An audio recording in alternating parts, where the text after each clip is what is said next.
जय जय रघुवीर समर्थ सद्गुरु रामदास स्वामी महाराज की जय।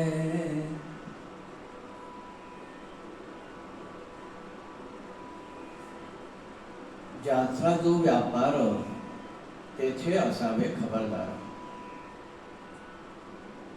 दासबोधामध्ये समर्थांचं जे हे बोध वचन आहे,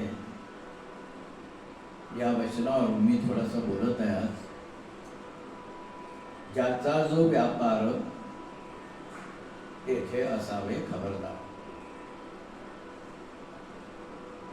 समर्थांना असं म्हणायचं आहे की ज्याचा जो व्यवसाय आहे, नोकरी आहे, ती त्यांनी अगदी व्यवस्थित करायला पाहिजे।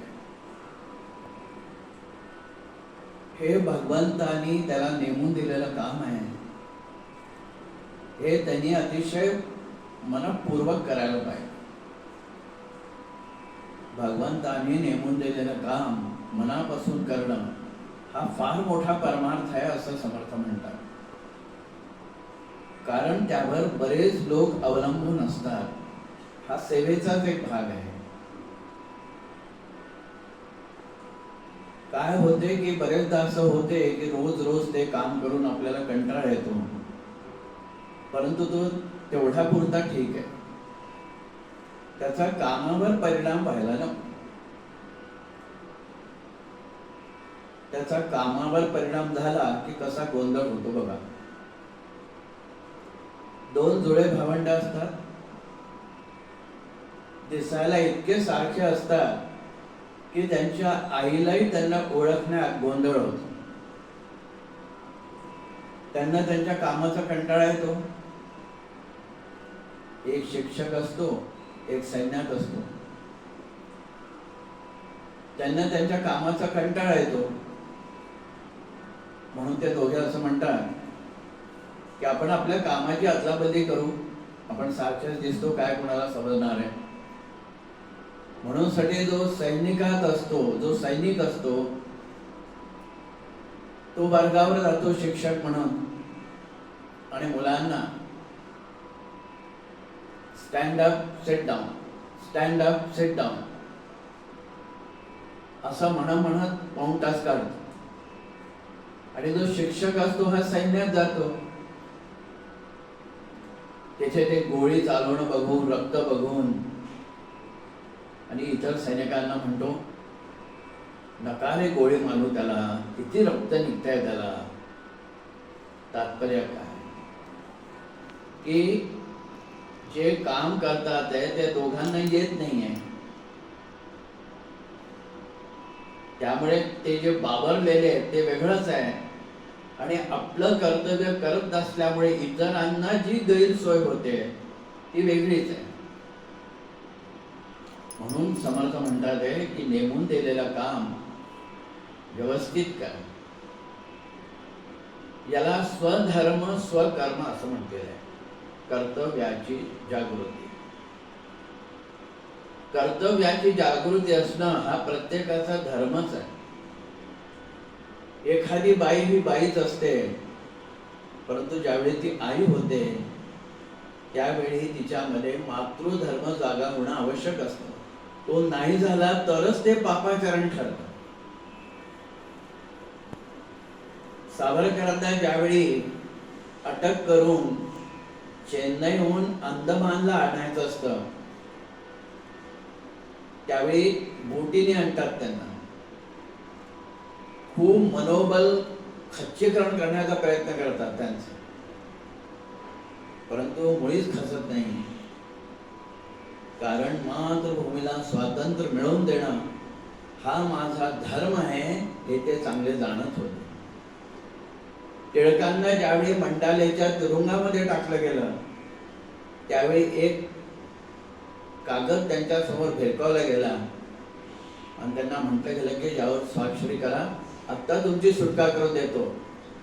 यावर टिळक म्हणतात, मी इथे मेलो तरी चालेल, परंतु मी स्वाक्षरी करणार नाही। का बरं? कारण स्वधर्म स्वकर्माला जागलेले होते।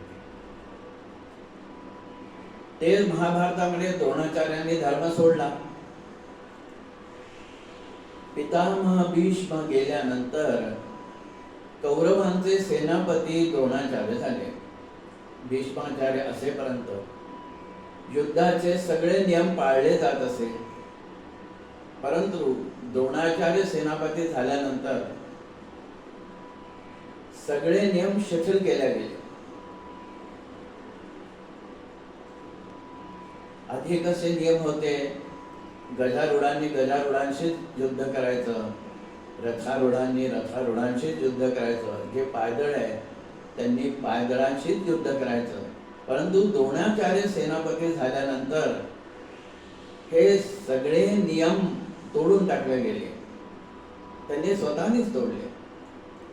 त्यामुळे खूप हाहाकार झाली, खूप हाहाकार झाला. भगवान श्रीकृष्णाने ठरवलं की आता यांना थांबवणं आवश्यक आहे कुठल्याही प्रकारे. म्हणून भगवान श्रीकृष्णाने भीमाला सांगितलं की तो अश्वत्थामा नावाचा हत्ती आहे, तू त्याला मारून टाक. भीम वेगाने जातो, त्याचं मुंडकं वेगळं करतो, सगळ्या युद्धभूमीवर ते वार्ता पसरते, अश्वत्थामा गेला, अश्वत्थामा गेला. द्रोणाचार्यांच्या कानापर्यंतही जाते. दुःखी होतात, कष्टी होतात. आता याची खात्री करायची म्हणून धर्मराज युधिष्ठिर, जे कधीच खोटं बोललेले नसतात, त्यांच्याकडे द्रोणाचार्य येतात. त्या आधीच भगवान श्रीकृष्णाने युधिष्ठिराला सांगितलं असतं की तो तुझं सत्य वगैरे राहू दे, तू फक्त हो म्हण. द्रोणाचार्य युधिष्ठिराला विचारतात की अश्वत्थामा खरंच मेला का? यावर युधिष्ठिर म्हणतो हो, आणि नरोवा कुंजरवा म्हणणार, म्हणजे म्हटलं त्यांनी. तेवढ्यात भगवान श्रीकृष्ण आपला शंख मोठ्याने वाजवतात, पांडवाच्या तुताऱ्या वाजायला लागतात. त्यामुळे नरोवा कुंजरवा द्रोणाचार्याला ऐकू जात नाही. ते शस्त्र खाली ठेवतात. धृष्टद्युम्न, द्रौपदीचा भाऊ, ज्याचा जन्म द्रोणाचार्यांना मारण्यासाठी झालेला असतो, वेगाने येतो, त्यांचं मुंडकं वेगळं करतो. आता दिसायला असं दिसतंय की कपटाने मारलं, कपटानेच मारलेलं आहे, परंतु ते धर्मरक्षणासाठी मांडलेलं आहे. ते त्यांचा धर्म कर्म सगळे विसरले होते, म्हणून भगवान श्रीकृष्णाला या प्रकारे त्यांना मारावं लागले. थोडक्यात काय की आपला धर्म, आपलं कर्तव्य सोडलं की किती समस्या येतात. म्हणून साठी समर्थ म्हणतात आहे की स्वधर्म स्वकर्माची जात ठेवा, ज्याचा जो व्यापार तेच हे असावे खबरदार. जे काम तुम्हाला भगवंताने नेमून दिलेलं आहे ते व्यवस्थित करा. आजी आजोबांनी नातवांचं कडे लक्ष देणं हे त्यांच्या कर्तव्याचा भाग आहे, त्यांच्या धर्माचा भाग आहे. गृहिणीने घरातल्या सगळ्यांना स्वयंपाक करून खाऊ घालणं हा तिचा धर्म आहे. थोडक्यात काय समर्थ सांगतात आहे की प्रत्येकाने आपल्या कर्तव्याचं पालन करायलाच पाहिजे. या प्रकारे आपला धर्म संस्कृती सगळं काही टिकून राहू शकते. मी समर्थांना शेवटी प्रार्थना करेन की गुरु महाराजा, तुम्ही या वचनातून जे पण काही शिकवण आम्हाला देत आहात ती आम्ही नीट प्रकारे त्याचं पालन करू शकू अशी कृपा दृष्टी तुम्हीच आमच्यावर ठेवा. एवढं म्हणून मी इथे थांबतो. जय जय रघुवीर समर्थ सद्गुरु समर्थ रामदास स्वामी महाराज की